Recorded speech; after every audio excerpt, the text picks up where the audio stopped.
حديث نمبر 267 268 حدثنا محمد بن العلاء قال حدثنا أبو أسامة عن هشام يعني ابن حسان عن محمد بن سيرين عن أبي هريرة رضي الله عنه عن النبي صلى الله عليه وآله وسلم قال إذا قام أحدكم بالليل فليفتتح صلاته بركعتين خفيفتين. حضرت ابو ہریرہ رضی اللہ تعالیٰ عنہ روایت فرماتے ہیں کہ رسول اکرم صلی اللہ علیہ وآلہ وسلم نے ارشاد فرمایا جب تم میں کا کوئی آدمی رات میں نماز پڑھنے کی نیت سے اٹھتا ہے، نماز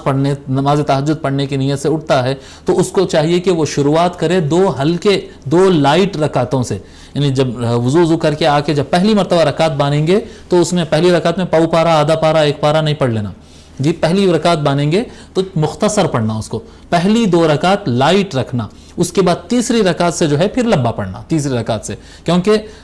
تہجد میں اور نفل نمازوں میں طویل پڑھنا ہی اہم چیز ہے، تو طویل پڑھنا ہے. مگر جب آپ کپل آف رکعت پڑھ رہے ہیں آپ جی، یعنی